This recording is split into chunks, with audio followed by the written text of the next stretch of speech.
Genesis 18 and 19 chapters, we can see two well-known persons with a different character. ഉൽപ്പത്തി പുസ്തകം 18-19 എന്നീ അധ്യായങ്ങൾ വായിക്കുമ്പോൾ വ്യത്യസ്ത സ്വഭാവമുള്ള രണ്ട് സുപ്രസിദ്ധരായ വ്യക്തികളെ കാണാം. One is Abraham, another is his nephew Lot. ഒന്ന് അബ്രഹാം, മറ്റേ തന്റെ സഹോദരപുത്രനായ Lot. Abraham is known as the father of faith with his faith in God. ദൈവത്തിലെ വിശ്വാസ നിമിത്തം അബ്രഹാം വിശ്വാസികളുടെ പിതാവ് എന്നറിയപ്പെടുന്നു. Praise the Lord.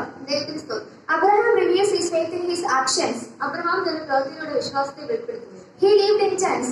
താൻ എല്ലായ്പ്പോഴും കൂടാരങ്ങളിലായിരുന്നു വസിച്ചിരുന്നത്. He erected his tents where God pointed out he will have no complaints and grievances. ദൈവം കാണിച്ചു കൊടുക്കുന്ന സ്ഥലത്ത് അബ്രഹാം ഒരു പരാതിയോ പരിഭവമോ ഇല്ലാതെ കൂടാരങ്ങൾ അടിച്ചിരുന്നു. Praise the Lord. ദൈവത്തിന് സ്തോത്രം. Abraham is really a spiritual man. Abraham തികച്ചും ഒരു ആത്മീയനായിരുന്നു. He is fully a God-fearing man and wanted to live in right path. ദൈവത്തിൽ ഭയപ്പെട്ട് നേരായ പാതയിൽ നടക്കുന്നതിന് താൻ എല്ലായ്പ്പോഴും ആഗ്രഹിച്ചു. He always wanted to live according to the will of God, according to the plan of God and counsel of God. താൻ എല്ലായ്പ്പോഴും ദൈവഹിത പ്രകാരവും ദൈവപദ്ധതി പ്രകാരവും ദൈവ ആലോചന പ്രകാരവുമായിരുന്നു നടന്നിരുന്നത്. He would not follow the pleasures of the world. താൻ ഈ ലോക ഇമ്പങ്ങളിലൊന്നും നടന്നിട്ടില്ല.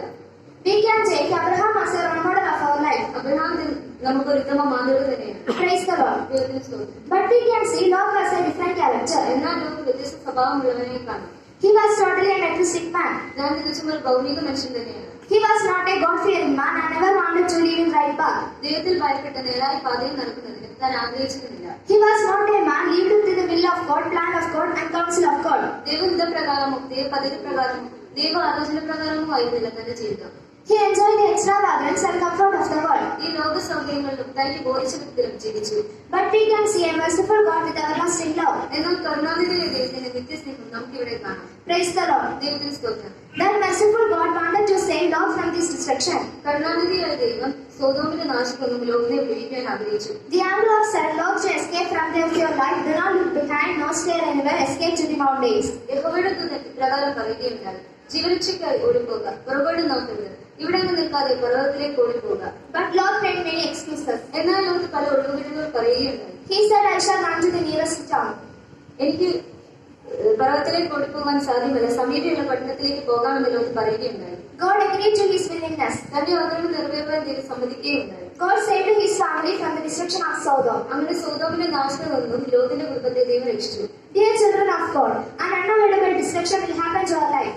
പ്രിയ ദൈവജനമേ, ഒഴിച്ചുകൂടാൻ പറ്റാത്ത ഒരു വലിയ നാശം ഈ ലോകത്തിന് സംഭവിക്കാൻ പോകുന്നു. God wanted to save us from this destruction. അതിൽ നിന്ന് നമ്മെ രക്ഷിക്കാൻ ദൈവം ആഗ്രഹിക്കുന്നു. Examine ourselves according to verses we have heard. നാം കേട്ട ദൈവവചനം പ്രകാരം നമുക്ക് നമ്മെ തന്നെ പരിശോധിക്കാം. God saved us with eternal salvation. God loved with eternal love. നിത്യരക്ഷയാൽ അവൻ നമ്മെ രക്ഷിച്ചു. നിത്യസ്നേഹത്താൽ അവൻ നമ്മെ സ്നേഹിച്ചു. But on many occasions, knowingly or unknowingly, Sodom nature comes to our life. എന്നാൽ പല സന്ദർഭങ്ങളിൽ നാം അറിഞ്ഞോ അറിയാതെയോ സോദോമ്യ പാപങ്ങൾ നമ്മിൽ കടന്നുകൂടിയിട്ടുണ്ട്. On many occasions, we ran away from the presence of God and thereby crucified Jesus Christ. പല സന്ദർഭങ്ങളിൽ ദൈവസന്നിധിയിൽ നാം ഓടിപ്പോയതിലൂടെ യേശുവിനെ നാം വീണ്ടും ക്രൂശിച്ചിട്ടുണ്ട്. But on many times, we refused the saints of counsel of God.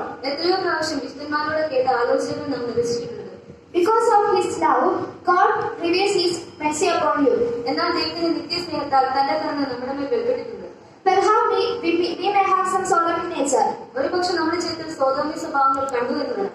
So repent and cry for the mercy of God. അങ്ങനെയെങ്കിൽ പശ്ചാത്തലത്തോടെ ദൈവത്തിന്റെ കരുണയ്ക്കായി നമുക്ക് കഴിയും. Run for our life. ജീവരക്ഷയ്ക്കായി ഓടിപ്പോകുക. Run for our life. ജീവരക്ഷയ്ക്കായി ഓടിപ്പോകുക. Run for our life. ജീവരക്ഷയ്ക്കായി ഓടിപ്പോകുക. Find our sins and mistakes in our life and give up all other things. നമ്മുടെ ജീവിതത്തിലെ തെറ്റുകളും പാപങ്ങളും ഏറ്റുപറഞ്ഞ് ഉപേക്ഷിക്കാം.